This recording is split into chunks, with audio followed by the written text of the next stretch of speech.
And so the human capital factor is comprised of 7 different underlying sub-factors. I'll just list them off so everybody kind of has them, but don't worry, we're not going to talk about like all of them. But let me just kind of list them off. Number 1, organizational effectiveness. Number 2, innovation. Number 3, direct management. Number 4, organizational alignment. Number 5, engagement. Number 6, emotional connection.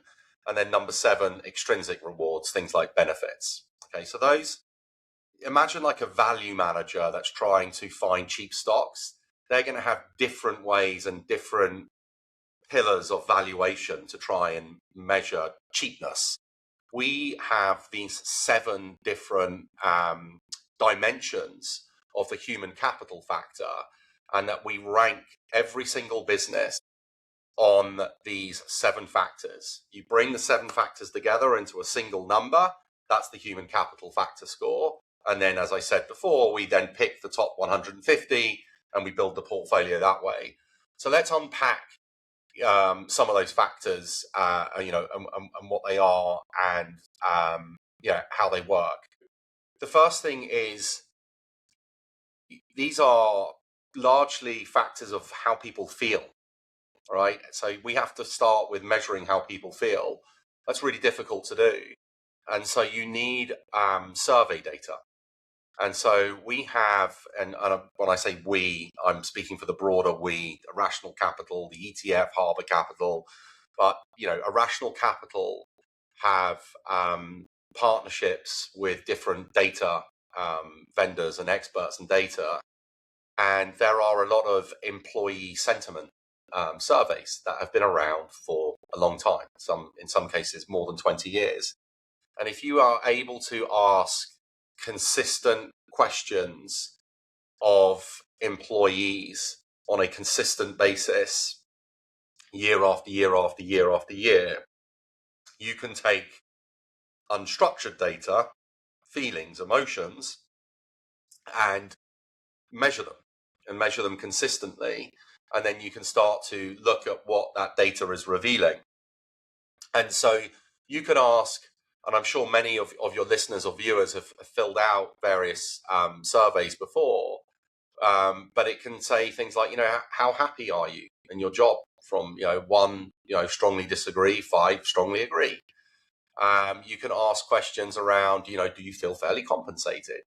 You can ask questions around innovation. And let me maybe sort of double click now into innovation. So that was the second dimension of the human capital factor. How do you measure innovation? There are a number of questions that you can ask that tease out a culture of innovation. For example, you can ask, do you feel like new ideas are encouraged in the workplace? 1, strongly disagree, 5, strongly agree. And by asking these kind of indirect questions, different ways, subtly different ways, that when you're kind of answering them, you may not realize, at the back end, you can build a very, very clear picture of whether or not the people at the firm feel like they are working in an innovative culture. The other questions, a really important question, and I try and encourage this at Harbour, is you want young people, junior people, to have safety in the workplace, that if they think there is a better way of doing something, a better product design, a better process design that is counterintuitive, runs against the grain of how they've been taught how to do things, you want them to feel safe and be encouraged in speaking up and recommending that new way. And by the way, if it's not a very good idea, you don't want to call them out for it. You want to celebrate them for thinking differently. And these are all really important things that lead to a culture of innovation. Now, why is innovation so important? Because, change is the only constant. Industries are constantly evolving. Technology is constantly evolving. Customer preferences are evolving. And so if you could isolate one thing and just say, look, if you could just find those businesses that have this culture of innovation, those are going to be good businesses. They're going to stand the test of time, and every time there's a competitive threat, they're probably going to either be ahead of that competitive threat or figure out how to pivot and adapt and be agile. Numerous companies that we've seen that have done this. And so that will then be a score on innovation. And then you want to rank those businesses high to low on innovation. And we do the same thing for all of those other 6 dimensions as well.